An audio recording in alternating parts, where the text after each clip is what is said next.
Bonjour à tous, bienvenue dans ce JT. Aujourd'hui, focus sur le Tresco Trophée, événement nautique incontournable dans la baie de Morlaix qui débute mercredi.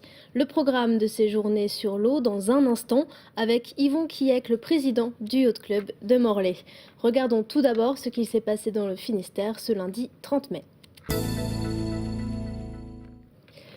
Pas d'annonce, juste une visite de courtoisie. Gérard Longuet était dans le Finistère aujourd'hui. Le ministre de la Défense a visité la base navale de Landivisio qui a des effectifs engagés en Libye. Puis il a poursuivi son déplacement à Brest. Reportage de Frédéric Lorenzon.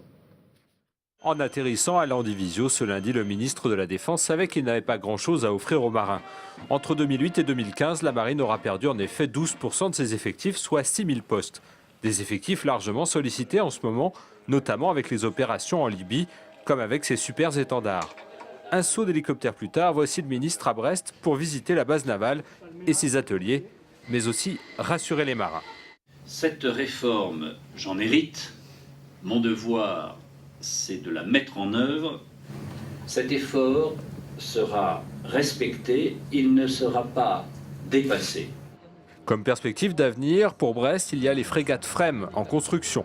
Le ministre a aussi annoncé une aide de 4 millions d'euros pour la ville, mais c'était le maximum que Brest pouvait attendre. Ma position, non, soyons plus honnêtes, est une position défensive, c'est-à-dire préserver les moyens qui ont été prévus pour la marine. Nous n'avons malheureusement pas la possibilité de les élargir. Que nous avons mobilisé sur ce plan local de redynamisation 4 millions d'euros. Je l'ai indiqué au maire de Brest, aux parlementaires ici présents.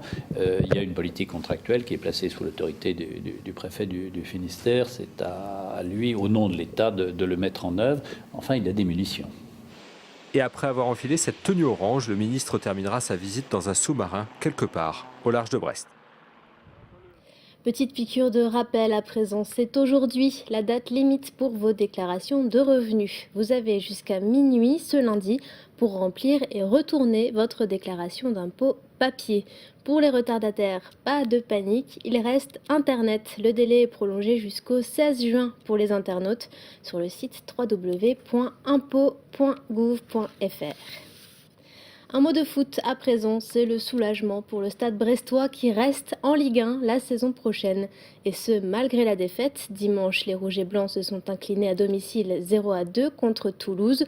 En fait, Brest doit son maintien aux résultats des autres équipes, notamment à la défaite de Monaco face à Lyon. Brest termine à la 16e place du championnat.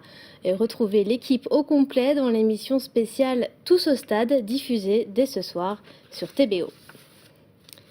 L'île de Bas avait la patate ce week-end. C'était la première fête de la pomme de terre cultivée sur l'île. L'occasion de l'admirer, de la goûter et de l'apprivoiser. Leçon de pommes de terre avec Erwan Lousseau. Côté jardin, l'île de Bas est le royaume de la culture maraîchère, avec en tête le chou-fleur et la pomme de terre. Ils sont une vingtaine de producteurs à faire pousser ce précieux tubercule, et comme Noël et Bénédicte Menon, une petite dizaine à avoir opté pour la culture bio. Arrachée dès la fin du mois d'avril, cette patate insulaire fleure bon le terroir et la tradition. Elle est fertilisée avec des algues, donc je pense que c'est ça qui fait la différence avec les pommes de terre du continent. Et le fait qu'on bénéficie d'un microclimat, en fait, elle est plantée très tôt et récoltée avant la plupart des pommes de terre dans la région. Des patates, vous en avez ? Ah bah oui. En connaisseur, ce couple n'a pas attendu le coup d'envoi de la première édition de la fête de la pomme de terre de l'île de Bas. L'occasion de faire connaissance avec ce légume ou tout simplement de se réapprovisionner. On a entendu toujours la bonne réputation des pommes de terre de l'île de Bas. Alors on profite qu'on est là. Là j'ai vu que c'était la fête de la pomme de terre, donc on est venu pour amener des pommes de terre de l'île de Bas. Elle est très bonne et j'en trouve pas sur le continent. Et pourtant la demoiselle s'exporte et pas seulement de l'autre côté du chenal.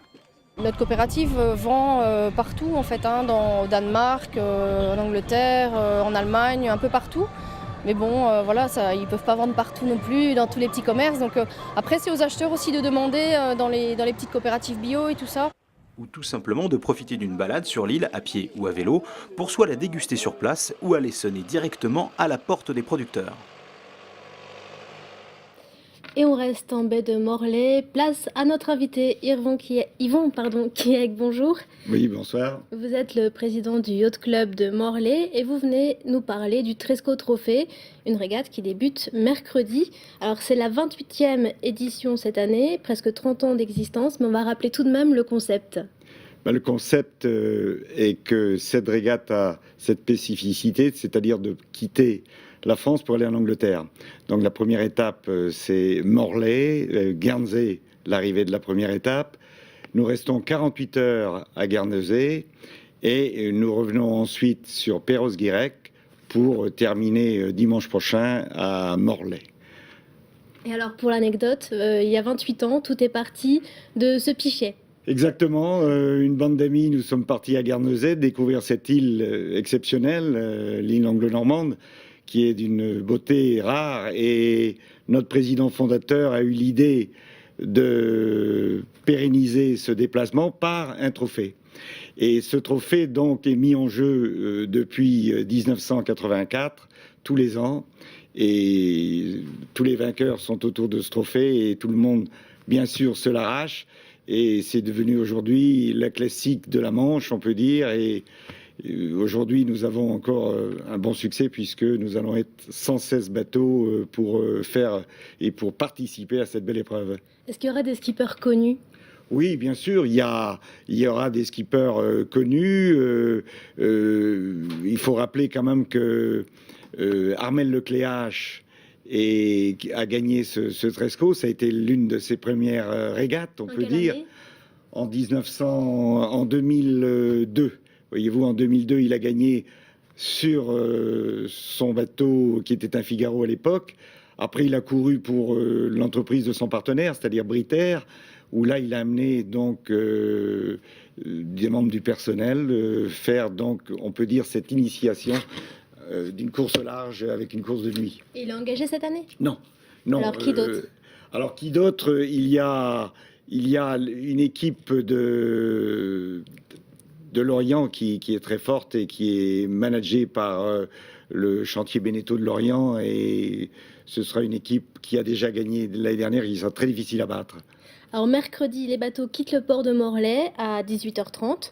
Qu'y a-t-il au programme pour le grand public pour le départ justement ? Voilà, nous allons partir un peu plus tôt. Le départ en baie de Morlaix est à 18h30. Nous allons quitter le port de Morlaix à 16h30. C'est en fonction des marées. En fonction des marées. Nous avons 5 sas, on peut dire. 5 fois les portes vont s'ouvrir. Alors c'est un des temps forts de notre course puisqu'il y a une très belle ambiance, un nombreux public autour de ces écluses et une musique locale d'une fanfare très connue et qui va animer donc toute cette sortie des 116 bateaux qui vont se diriger sur la baie pour le départ à 18h30 de la première étape. Et est-ce que les gens pourront aller sur l'eau pour accompagner les bateaux ? Absolument. Qu'est-ce qui est prévu alors ? Absolument. Il y a des vedettes qui sont prévues et les gens peuvent s'inscrire au travers de notre club pour aller sur l'eau, assister au départ. Où est-ce qu'il y aura les meilleurs points de vue pour suivre toute la course ? Alors, il y a un point de vue magnifique. C'est la pointe de Pénalan. La pointe de Pénalan qui est en face du château du Taureau, où là, vraiment, c'est un théâtre nautique. Et il est très facile aux piétons d'y venir d'abord et de s'asseoir et de regarder le départ qui sera donné très à côté de leur place, on peut dire. Et côté Trégor, nous avons, devant le Cayenne de Barnénès, une magnifique vue également des bateaux qui vont alors là quitter la baie par le grand chenal de Morlaix. Et alors, une fois que les bateaux seront partis, est-ce qu'il y aura encore la possibilité de suivre cette course ? Je ne sais pas, est-ce qu'il y a des moyens par Internet ? Bien sûr. Toute ma jeune équipe qui m'entoure, qui est venue bien sûr avec Internet, tous les amis des skippers ou des équipiers qui vont être à bord auront dès le lendemain matin des nouvelles de l'ensemble de la course. Ensuite, nous passons les classements dès qu'ils sont prêts et donc on donne quelques petites brèves, mais cette course est bien sûr visible sur notre site du Yacht Club. De Morlaix. Et donc, pour le retour des bateaux, le 5 juin, j'imagine, encore une petite fête.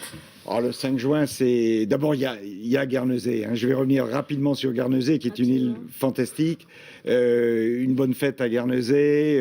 On est extrêmement bien reçus. Ensuite, nous venons sur Perros-Guirec et on revient donc sur Morlaix, où là, c'est l'apothéose, à savoir une soirée haute en couleurs avec une distribution des prix et un buffet où nous serons certainement près de 400. Merci beaucoup Yvon Quiec d'être venu nous parler du Tresco Trophée qui a lieu du 1er au 5 juin. Merci à tous d'avoir suivi ce JT. Je vous donne rendez-vous demain pour une nouvelle édition. Au revoir.